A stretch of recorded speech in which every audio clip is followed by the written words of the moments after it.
Honorable Governor, Honorable Minister for IT and Industries, Mr. Jayesh Ranjan, Special CS Industries, Dr. Jitendra Sharma, distinguished delegates, ladies and gentlemen.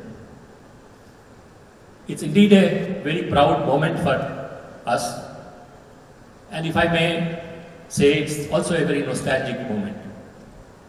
20 years ago, when we started BioAsia in a forum like this, February 2004, I happened to be the Secretary Industries then.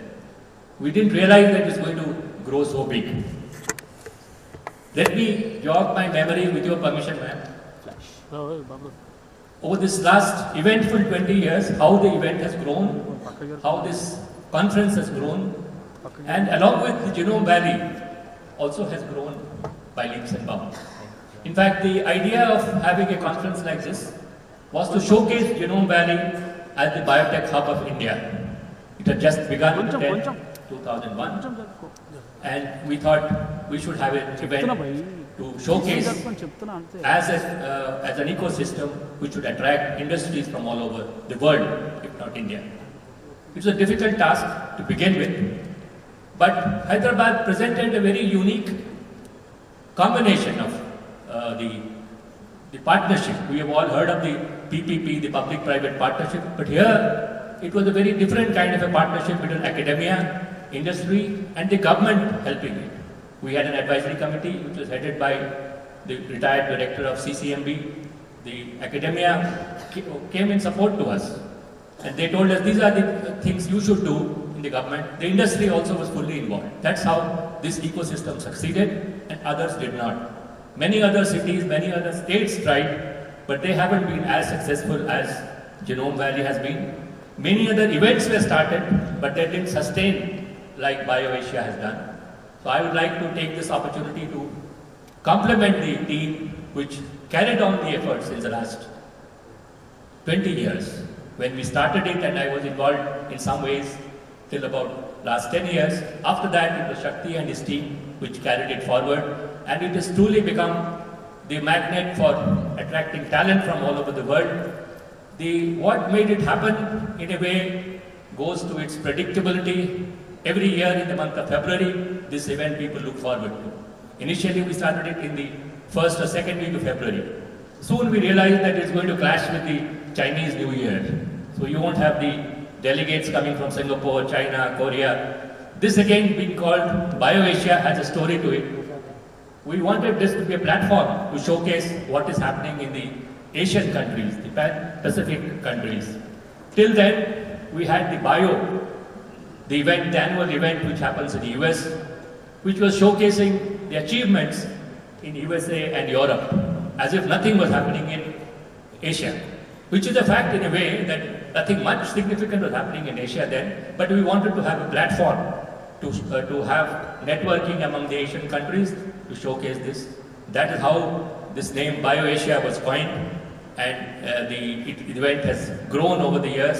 We also made it a point to recognize world-class talent by conferring the Genome Valley Excellence Award.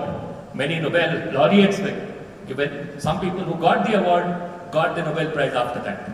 Martin Evans is a case in point, the stem cell researcher who was given the award, and next year he got the Nobel Prize. So the predictability, the quality, which what mattered and kept sustaining this event. So I wish that this event grows along with Genome Valley. Genome Valley by itself is an interesting ecosystem which was not easy to build.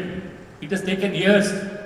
Unlike the other IT clusters where you build a building and it grows on its own, it is not like that. We have friends from the pharma and the life sciences industry where they need every element of that cluster has to be very carefully planned, meticulously planned. That's how it has been a kind of a labor of love for me over the last 20 years to be involved in Genome Valley. And it is today what it is. No, very few cities in India and perhaps in the world can boast of an ecosystem as vibrant as Genome Valley. I am happy that the government is planning to expand it.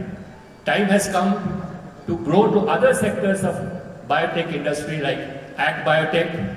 Dr. Sharma is here. I was requesting him to have the Ag Biotech Foundry, Bio Foundry, which is sanctioned by Government of India. He must help us to have it in Genome Valley, in the new phase 3 of Genome Valley, which will be the point for upscaling technology of the Ag Biotech companies. There are so many seed companies, so many biopesticide companies which can be helped with that. There's animal biotechnology, which is a new area. We have the National Institute of Animal Biotechnology. So this is the new frontiers of technology apart from biopharma and life sciences and healthcare, where the biotechnology can grow. There is a fund created by the Government of India, R&D fund, with an outlay of over 10,000 crores. So I hope the biotechnology gets its share, and part of that money we can have R&D clusters in the Genome Valley also. In fact, it was the first ever R&D center in India. The R&D in Knowledge Park, which was built in the Genome Valley, was the first one. So keeping that in mind, I would request Dr. Sharma to help us in building these kind of clusters.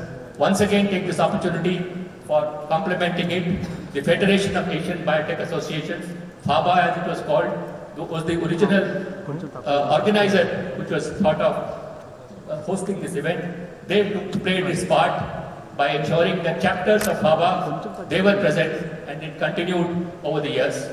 They were also helping the biotechnology, the BioAsia to grow. Thank you very much, and all the very best for the next 20 years with Shakti and his team and the entire biotechnology BioAsia team. Thank you for the opportunity.